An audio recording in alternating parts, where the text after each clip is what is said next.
බුදුවරු උගන්වන්නේ ජාතිය, ජරාව, ව්‍යාධිය, මරණය මේ හැම කෙනෙක්ම දන්නවනේ අපි ඉපදිලා ඉන්නේ කියලා. ඕක නොදන්න කවුරුවත් ඉන්නවද? නැහැ. සේරම දන්නවා.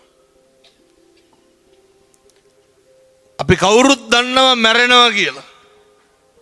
අපේ ගංගවල වල ඉන්නවනේ අර මැරෙන්නේ නැහැ කියලා හිතාගෙන ජීවත් වෙන මිනිස්සු. මේ බොහොම ටික කාලයයි මේ තියෙන්නේ. අපි කවුරුවත් අවුරුදු 7-800ක් ඉන්නවද? මේ අවුරුදු 50ක් 60ක් උපරිම 70ක් ඉඳි මැරලා යනවනේ. මේ අවුරුදු 70 වෙනුත් අවුරුදු 25ක් විතර අරපුවාම දඩබ්බර කාලෙට තව අවුරුදු 45ක් විතර තමයි දැනුම් තේරුම්කම් තියෙන විදියට ඉන්න වෙන්නේ. එකටම මතක තියාගන්න මේ බොහොම ටික කාලයයි අපිට තියෙන්නේ. මේ පුංචි කාලය තුල මේ ඇටකටු ගොඩක් වහගත්ත මස් ගොඩක් නඩත්තු කරන්න මොනවාද අපි නොකරන්නේ? මේ ඇටකටු ගොඩක් තියෙනවා, මේ මස් ගොඩක් තියෙනවා. මේක නඩත්තු කරන්න මොනවාද නොකරන්නේ? එදිරිවාදිකම් පිරිමහන්නේ මොකේද? මේ මස් ගොඩ නඩත්තු කරන්න වෙන මොකේද? වෛරක්කාරකම් පිරිමහන් මස් ගොඩ නඩත්තු කරන්න. තේරුම් ගන්න අපි හරි මුලාවකට අහු වෙලා ඉන්නේ. බුදුවරු උගන්වන්නේ අත්තාහි අත්තනෝ නත්ති. අපිට අපිවත් නැති මේ ශරීරය මේක අපිට අපිවත් නැහැ. අපි නඩත්තු කරන මේ මස් ගොඩෙන් මගේ ඇඟෙන් මටවත් වැඩක් නැහැ පින්නතුනේ. මේක හොඳට තේරුම් ගන්න ඕනේ. අපිට අපිත් නැති වෙනවා ඒ බුදුවරු උගන්වපු ව්‍යාධියට ජරාවටපත් වුණාට පස්සේ කවුද ඉන්නේ මෙතන ඕකටපත් වෙන්නේ නැති? ඒ හින්දා ඔය බැනගෙන ගහමරාගෙන මේකේ පහදන්න දෙයක් නැහැ. මේකේ බෙදා ගන්න දෙයක් නැහැ. මිනිස්සු මේවා තේරුම් ගත්තට පිළිගන්න කැමති නැහැ. එකටම ජීවිතේ පුරුදු වෙන්න. බෝධිසත්වයන්ට අන්තිමේට සසර කලකිරුනේ මොනා දැකලාද?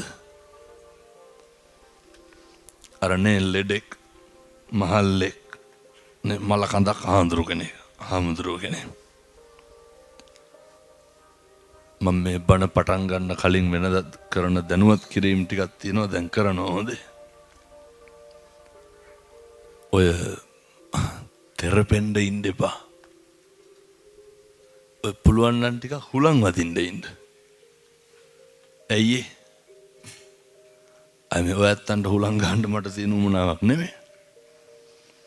පෙන්නතුනි කලන්තේ දානවා තව ටිකකින් ඕම් බලන්නකො. කියන්නේ එහෙම නැහැ වැටුනහම හාඳුරුන් කට කියලා හොඳේ.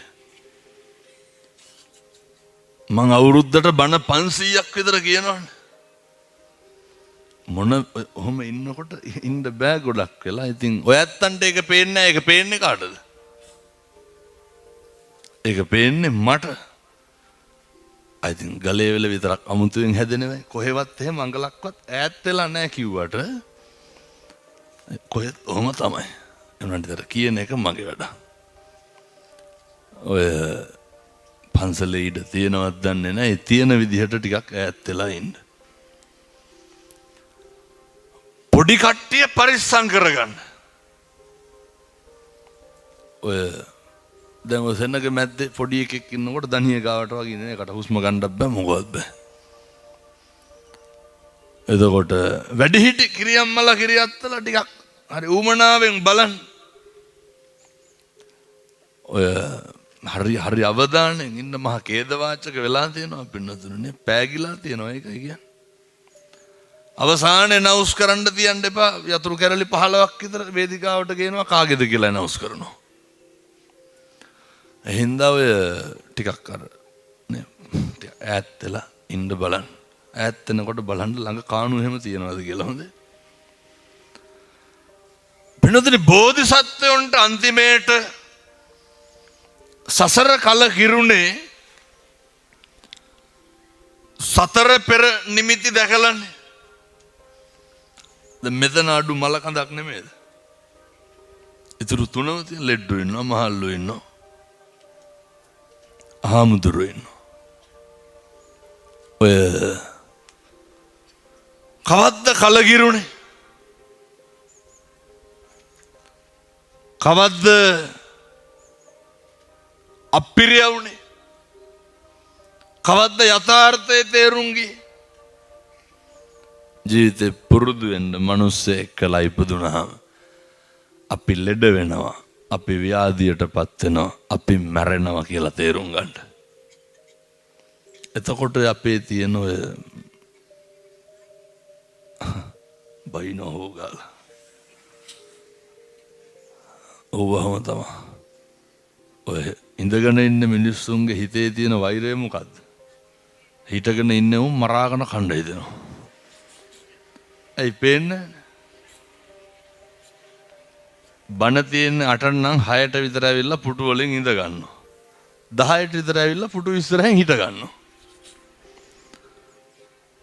කේන්තිය සාධාරණයි. ඔය ඕන එක. කාලෙකින් ලැබිච්ච මනුෂ්‍ය ආත්ම භාවය මතක තියාගන්න. මේක පින්නතුණු නිස්කාරණේ නාස්ති කරන්න එපා. මේක නිස්කාරණේ අපත් කරන්න එපා. මරණානුස්සති කමඨහං දේශනාව තුල භාග්‍යවතුන් වහන්සේ පැහැදිලි කරනවා බුදුහාමුදුරුවෝ උගන්වනවා කමඨහං දේශනාව තුල දැන් ඉඳගන්න ඔට්ටු වෙන්නත් දෙකක් කරන්න බෑනේ. ඉතින් පොඩ ඉවසගෙන ඉන්න වෙනවා බොහෝ දේවල් නේ. කන්තකස්ස වෙන්නයි නිරංජනකෙන් පයින්නයි දෙකම බෑනේ. දෙකෙන් එකක් තමයි පුළුවන්. එනිසා පින්නතුනි මේ ඉඩ පහඩු තියෙන ප්‍රමාණය හැටියට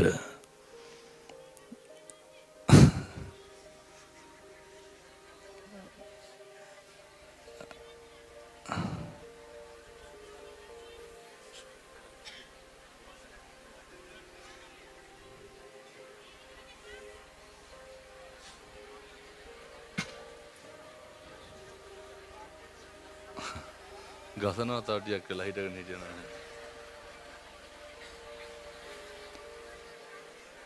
හොඳයි පින්නතුනේ. මනුස්සයෙක් කියලා ඉපදුනහම ජීවිතේ වඩන්න ඕන එකක් තමයි මරණානුස්සතිය කියලා කියන්නේ. මරණානුස්සති කමඨහං දේශනාව තුල බුදුහාමුදුරුවෝ උගන්වනවා මරණානුස්සති කමඨහං දේශනාව තුල භාග්‍යවතුන් වහන්සේ පැහැදිලි කරනවා. දැන් මේ පින්නතුන් අද මෙතන බණ අහ ඉන්නවනේ.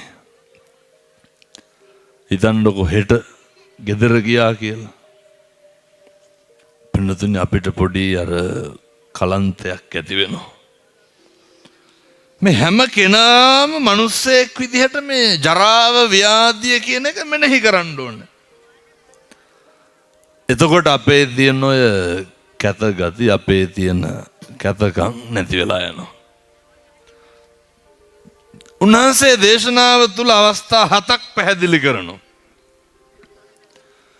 ඉන් එකක වගේ තමයි පැහැදිලි වෙන්නේ, අවබෝධ කරගන්න පුළුවන් වෙන්නේ.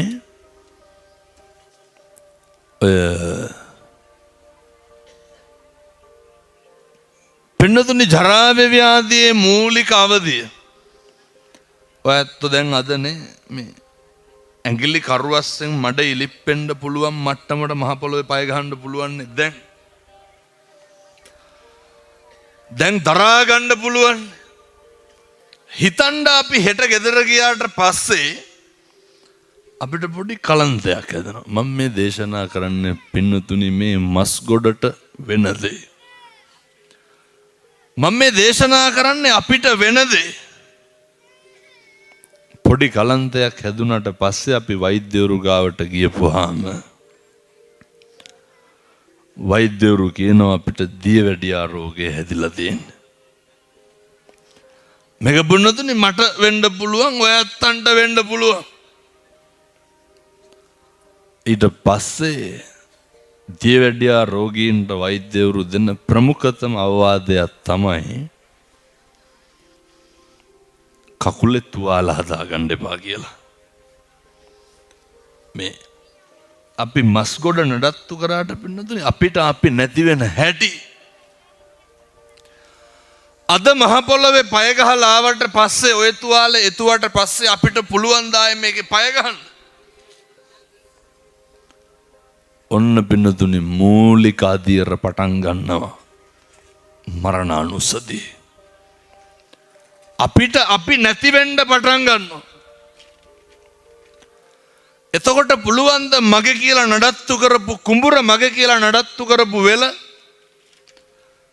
මගේ කියලා නඩත්තු කරපු වත්ත, මගේ ගෙදර වත් මට ඕන විදිහට ඇවිදින්න බැරුව යනවා. දැන් කල්පනා කරන්න ඕනේ මෙහෙම වෙන අපිනේ. දියවැඩියා රෝගීන්ගේ ස්වභාවය තමයි එහෙම තුවාලයක් ආපුවාම පින්නතුනේ ඒවාර සුද්ධ කර කර බෙහෙත් දානවා මිසක් කල් ආය හොඳ වෙන්නේ ඒව නෙමෙයි.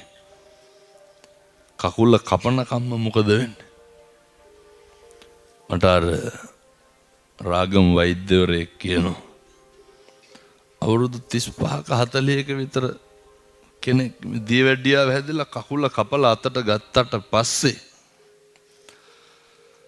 ඩස්බින් එකට දාන්න ડોක්ටර් කියනවා මේ කකුල කපලා අතට ගත්තාම තේරෙනවලු මේ මොකක්ද මේ ජීවිතේ මේ කෑලි කප කපයින් කරන්න වෙන එකට නෙමෙයි ඔට්ටු වෙන්නේ. මේ 90ක් රෝග 90ක් ව්‍යාධීන්ගෙන් ගහන වෙච්ච මේ ඇස් දෙක පිනවන්නනේ ඔට්ටු වෙන්නේ. මේ කන් දෙක පිනවන්නනේ ඔට්ටු වෙන්නේ. වෙන මොකේද? මේ මස් ගොඩක් නඩත්තු කරන්න අපි වෙන මහන්සියා. එනිසා අපිට අපිවත් නැති වෙන ලෝකයේ තුල මිනිස් වෙලා ඉපදුනාම පුරුදු වෙන්න. ඔය වෛරක්කාරකමවත් නැති කරලා මැරෙන්න. මිනිස්සු වෙලා ඉපදුනහම පුරුදු වෙන්න තරහ ගතියවත් නැති කරලා මැරෙන්න. මම ඔය ගියා අපේ හාමුදුරු කෙනෙක්ගේ තාත්තා කෙනෙකුට පිරිත් කියන්න. ගියාට පස්සේ ඔය දියවැඩියා රෝගීන්ට ලෙඩක් හැදෙනවර යටිපතුල් කහ වෙන එක. තාත්තයි කකුල් දෙකම කපන්න වුණා. ඒවා ඉතින් කර්මානුරූපව හැදෙන දේවල්. මෙතන ඉන්න කාටද දියවැඩියාව නැත්තේ? බහුතරයකට ඕවා තියෙනවා. තාත්තට හොඳට සල්ලි තියෙනවා, දරුවෝ ඉන්නවා, සලකනවා, බලනවා, කිසි ගැටලුවක් නැහැ. බුදුහාමුදුරුවෝ උගන්වලා තියෙනවා ජරාවට ව්‍යාධියට පත් වුණාම ඉස්සරලම අපිට අපේ ප්‍රියතමයන් නැති වෙලා යනවා. ඉස්සරලම අපිට අපි කැමති දේවල් සියල්ල නැති වෙලා යනවා. සාමාන්‍යයෙන් ගෙදරක ඉන්නකොට රැට සද්දයක් බද්දයක් ඇහුණාම ඉස්සරලම අපේ තාත්තලා නේද එළියට එන්නේ. මොකද්ද කියලා බලන්න. පින්නතනේ මානසිකවත් විඳවන්න ගන්නව රසනීප වෙලා ඇඳ උඩ ඉන්නකොට ඕනතරම් ලෙඩුණ්ඩ පිරිත් කියන්න ගියපුවාම කියනවා හාමුදුරනේ පුදුම අසරණකමක් තියෙන්නේ. මේ අපිට වෙන දේ. අර තාත්තා කකුල් දෙකම කපලා ඇඳ උඩ දාලා ඉන්නකොට දරුවෝ හොඳට සලකනවනේ අර කොමඩ් එක තියෙන නේ අර රෝද පුටු ගෙනල්ලා පහසුකම් හොඳට හදලා දෙනවා. අනේ අර ගෙදර පොඩි එකා රෝද පුටුව තල්ලු දාගෙන ගිහිල්ලා සාලෙට දාලා දුව ගියා සමිතියට. ඒ තාත්තමට කියනවා පුළුවන් නම් හැමදාම හැම බණකම මේවා කියලා මිනිස්සුන්ට තේරුම් කරවන්න. ජීවිතේ අප්‍රසන්නම වැඩක් තමයි දැන දැන මල මුත්‍රා කරන එක ඉන්න ඇඳේ. ඒ තාත්තා කියනවා හාමුදුරුවනේ දැන දැන මුත්‍රා කරන්න උනවලු ඇඳේ. ඔයිට වඩා මොකද්ද අපි පත් වෙන අසරණකම? කෝ නම්බුව කොරස්සා සල්ලි ගණන්කාරකම් බුදුවරු කියපු වගේ තියෙන මහා විස්මිත ආශ්චර්යමත් භාවය, ඒ වගේ තියෙන ප්‍රායෝගිකත්වය නේ පුත්තා මත්ති ධනම් මත්ති ඉති බාලෝ විහඤ්ඤති. දරුවෝ ඉන්නවා ධනෙ තියෙනවා. උන්වහන්සේ අහනවා අත්තාහි අත්තනෝ නැත්ති අපිට අපිත් නැති වෙනකොට හරි ආසාවෙන් ඔට්ටු තට්ටු වෙච්ච මගේ කකුල් දෙකත් මට නැති වෙනකොට අපිට අපි නැති වෙන කුතෝ පුත්තෝ කුතෝ දන කවර ධනයක්ද කවර පුත්තුද? එනිසා උන්ට මතක තියාගන්න අපි කවුරුත් ජරාවට පත් වෙන මිනිස්සු. අපි කවුරුත් ව්‍යාධියට පත් වෙන මිනිස්සු. මේක ඔය වෛරක්කාරකම් පරිමහන්න එදිරිවාදිකම් පරිමහන්න කාලයක් නෑ. මේ කාල සීමාව තුල බොහොම පුංචි වැඩ ටිකක් තියෙන්නේ. සබ්බපා පස්සා කරන පුරුදු වෙන්න සියලු පව් නොකළ යුතුය. කුසලස්ස උපසම්පදා කුසල් පමණක් වැඩි දියුණු කළ යුතුය. මම මෙහෙම දේශනා කරන්න හේතුව තමයි අපේ අම්මලා තාත්තලා ඕන තරම් ඔය පින්දහම් කරනවනේ. ඕන තරම් දන් දෙනවා. ඔය ජීවිතේ දෙනවා වගේ සමහරු කියනව නේද අපි උන්ට ඒ කාලේ මෙහෙමයි කරුවේ කියලා. දෙන්න දීලා අතාරින්න පුරුදු වෙන්න. අර දන්නව නේද පින්නතුනේ මට්ට කුණ්ඩලීගේ තාත්තා කවුද? අදින්න පුබ්බග. හොඳ සල්ලිකාරයෙක්. අම්මෝ කුණු ගතියක් තිබ්බා. ඔය ගම් වලත් ඉන්න හැම මිනිස්සු. සමහරු ඉන්නවා පොලට යන්නේ පහෙන් පස්සේ. ඔව් මතක් වෙන්නේ අපේ ගමේ අහවලා වායේ කියලා. ඇයි හොඳම බඩු ගන්න එපේ. ඒ හින්දා පහෙන් පස්සේ යන්නේ. ගිහලා මිනිහා තෝරන හර ගොඩවල් වල. හිල් 25ක් තියෙනවනේ ගන්න එක බඩු ගෙඩියක. ගණන් අඩුයිනේ. අර තියෙන කුණු ගොඩවල් සේරම දාගෙන එනවා. මං කන බොනෙව්ව ගැන කියනව නෙමෙයි. එහෙම ගම් වල ඉන්නවා පින්නතුනේ. සමහරු ඉන්නව නේද ඔය කොච්චර තිබ්බත් මහා අපා දුක් විඳින මිනිස්සු ඉන්නවනේ. කන්නේ අදින්නේ නැහැ. සමහරු ඉන්නවා කොච්චර තිබ්බත් මේ රාත් 12ට හරක් අරගෙන යනවනේ.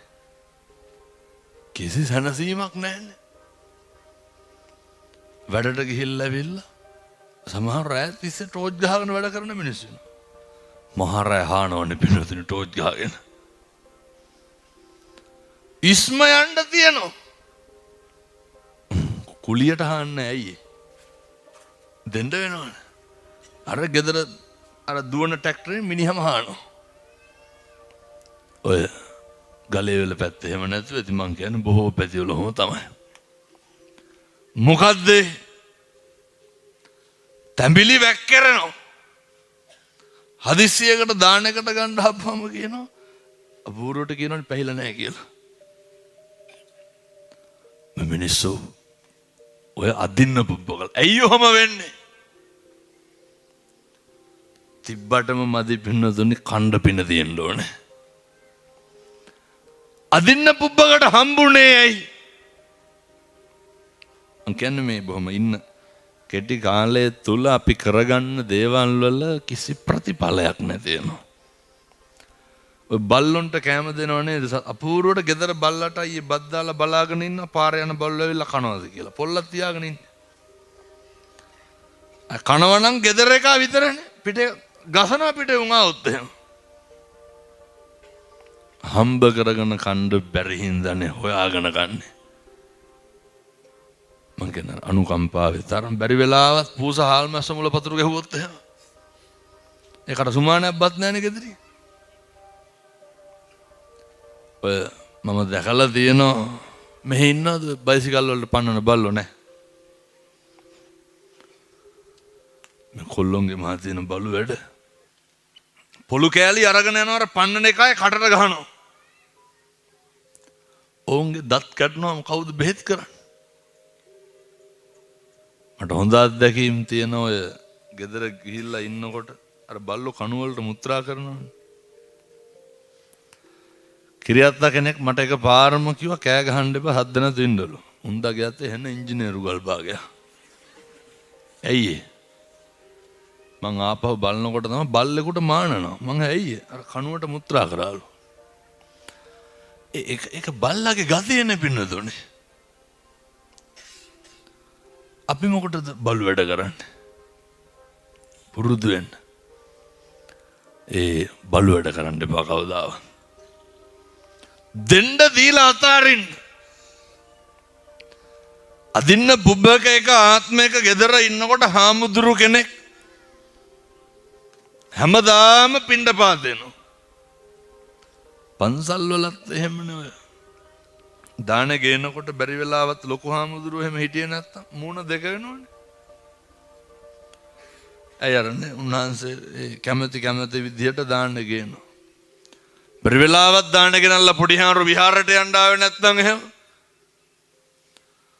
දැන් හෙට දාන්න තියෙනවා කිව්වොත් අපේ අම්මලාට අදර ඇනින්ද යනවා දෙගමනක්වත් ඇහැරෙනවන්නේ.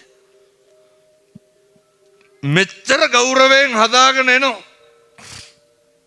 බැරි වෙලාවත් ඔක දී ගන්න බැරි වුණා. හාමුදුරුවෝ හිටියේ නැත්තම් අපිට හොඳට මතක තියාගන්න පින්නතුනේ. දෙන්න දීලා අතාරින්න. අදින්න පුබ්බකගේ ගෙදර හැමදාම හාමුදුරු කෙනෙක් උදේට පිණ්ඩපාතය ආව මිනිස්සයා දෙන්න දුන්නේ නැහැ. එක දවසක් අදින්න පුබ්බකට හිතුණා මොනා හරි දෙන්න ඕන කියලා. ගෙදරින් එළියට බහිනකොට බිරිඳට කිව්වා මොනා හරි හදලා දෙන්න. ඔච්චරයි කිව්වේ. මොකද්ද කිව්වේ?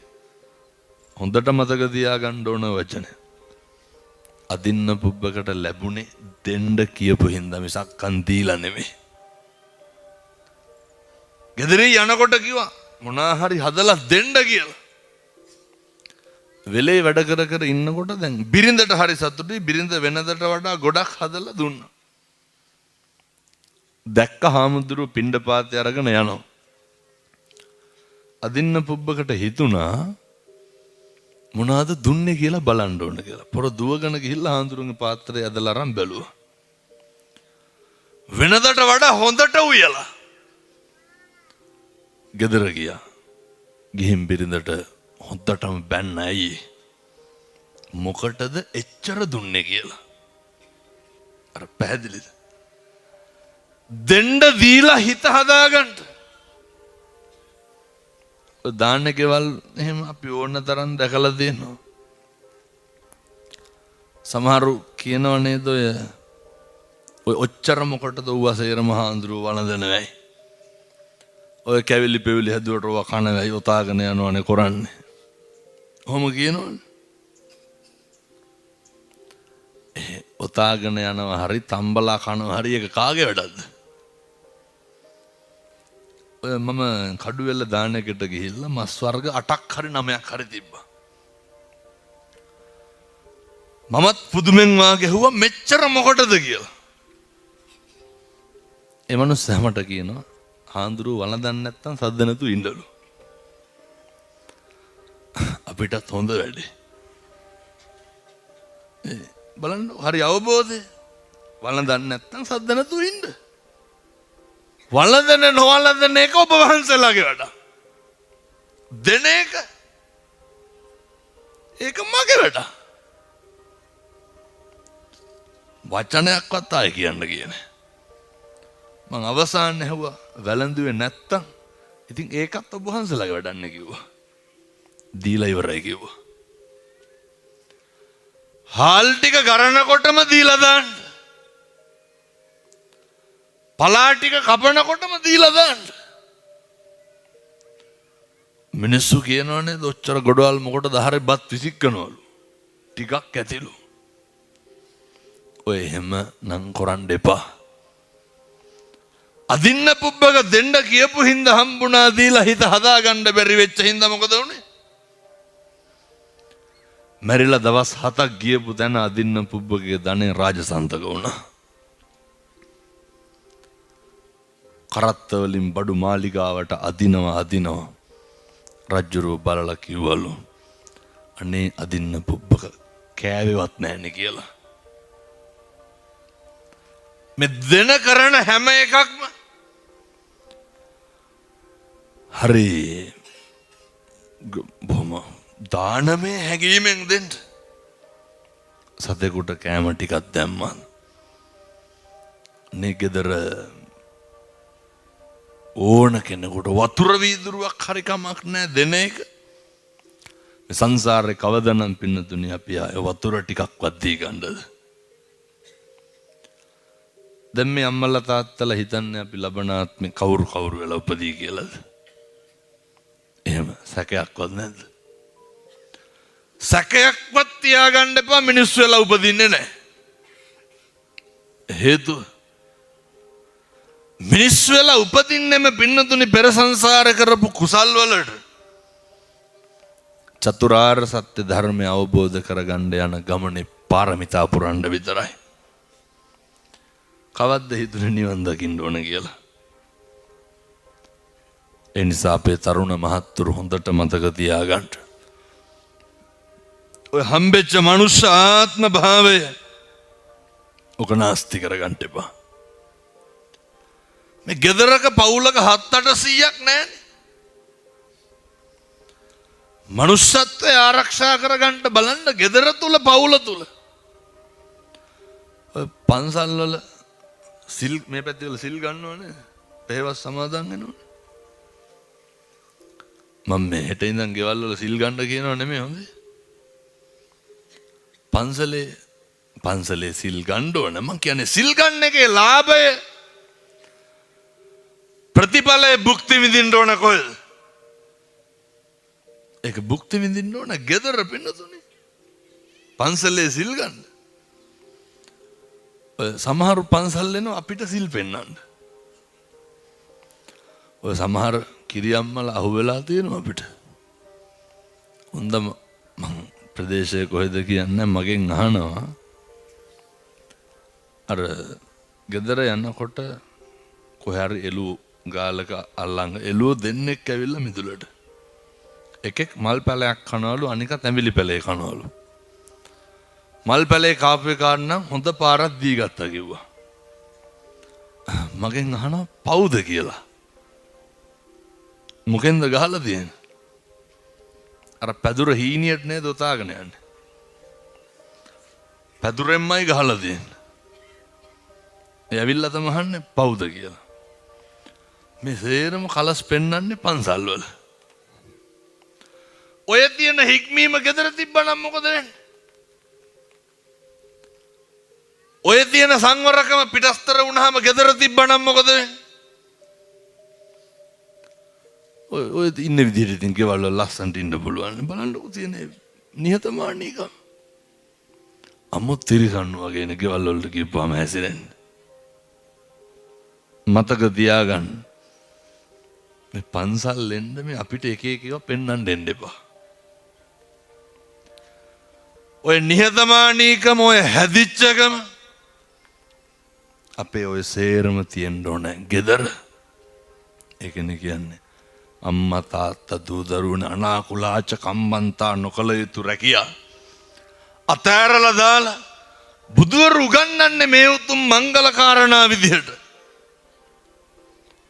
මුලින් ඔයත්තන්ට දේශනා කරේ පැහැදිලි කරේ මේ ජරාවට ව්‍යාධියට පත් වෙන අපි මේ විදිහට කාලය ගත කරනකොට ගෙවනකොට තව එක අවස්ථාවක් එනවා.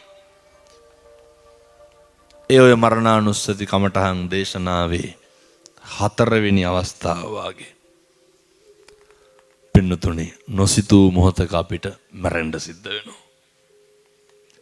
නොසිතූ මොහොතක මැරෙන්න සිද්ධ වෙනවා. අර මං ඊයේ පස්සර ධර්ම දේශනාවට වැඩියට පස්සේ එක තරුණයෙක් කියනවා දැන් අර මුස්ලිම් කතෝලික බේදෙන්තරෝ බණ අහනවනේ. වෙනතුනේ මේ මුස්ලිම් පල්ලියේ පූජකතුමා එනවා බණ අහන්නනේ. කතෝලික පල්ලියේ පියතුමා එනවා බණ අහන්න. දරු පවුල් පිටින් එන්නේ. මොකද්ද මේ ආශ්චර්යය?